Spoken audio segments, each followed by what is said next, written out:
Well, hi everyone. It wouldn't be a PCC in 2022 without a quick video. And we're doing this just to help us keep up with all that we're thinking about at the minute, and as we do our mixture and action planning and think about the big picture. So what we're going to do in this video is we're going to do a quick recap of where we are, and then we're going to go out to Powercourt and take a look at what's happening in the context. And all of these things are kind of just to help us as we think about the big picture. So won't be too long, and I hope it'll be helpful for you. So let's get into this. We've been, as we always do, we look back and think, this is how we've been doing. We always think long term, prepare medium term, we plan short term, and then we take action. Then we've got the things around COVID that we know about, and that's how we do teams. That's what we've been doing over the last few years.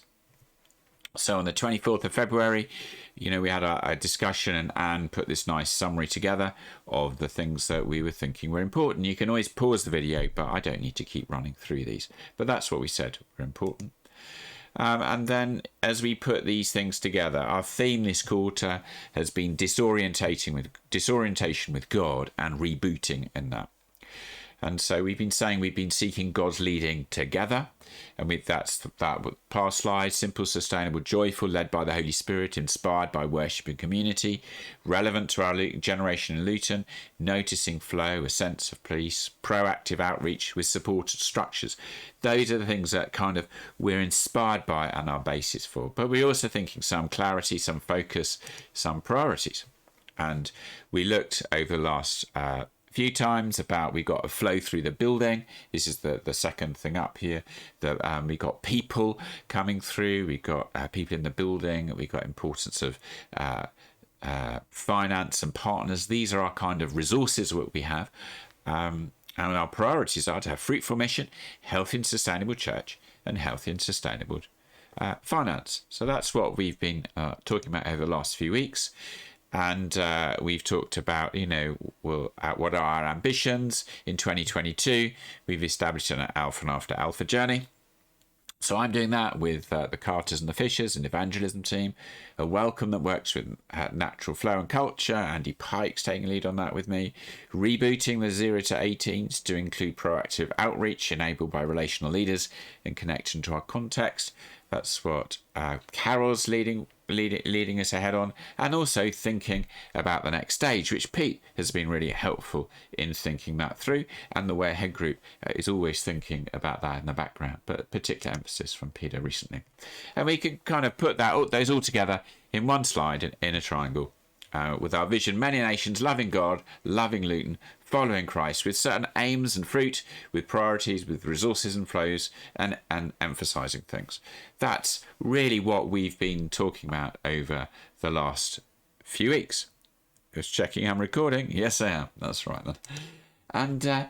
And so what Peter really challenged us about was that looking ahead is this thing on the left-hand side. We need to pray. We're looking for 4 or 5 or so key ministries to produce the fruit for multiplication.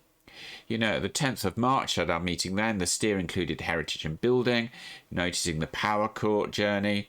I remember Gordon saying we've got to notice what is working compared to men and messy, noticing our unconscious bias, maybe that family includes men.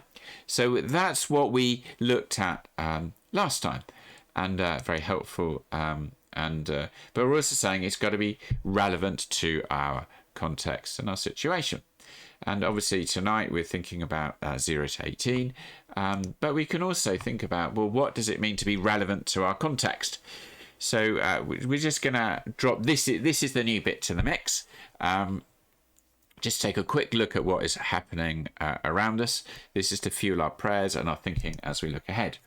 Quite a lot of words on this slide. I just thought, we could try and edit it down, but just throwing a few things around, if we're looking for 4 or so key relevant ministries, we want to be thinking about the context, our resources. This is the beginning of conversation about, what should those key things be. So we've got, obviously, on the left-hand side, that's Ruth's arrived there.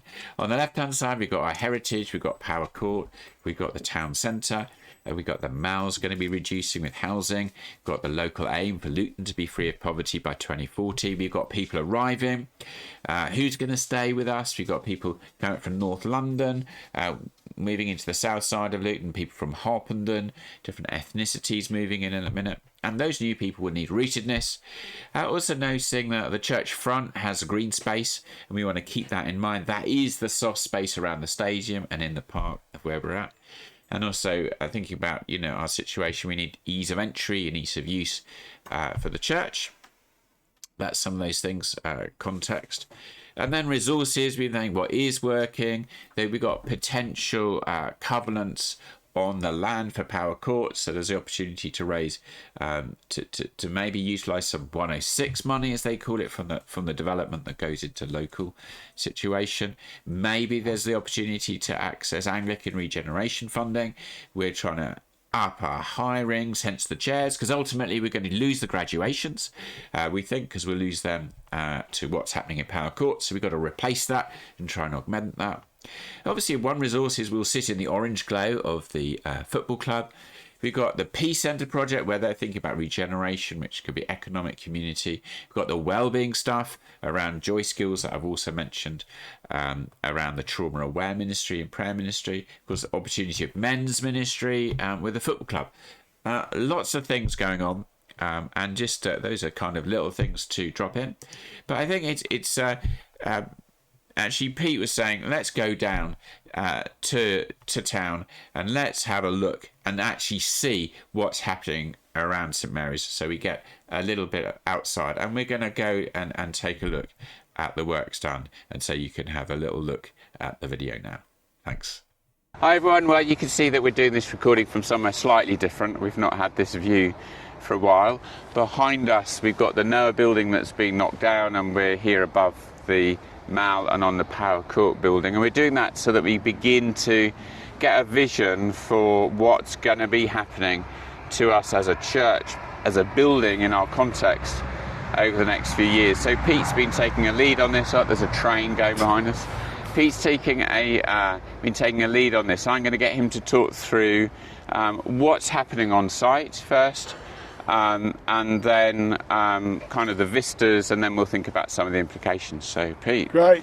So you remember last April we talked through the plans for what Powercourt A and C sites, that's over there, and over there we're going to be, and those were passed by the council late last year.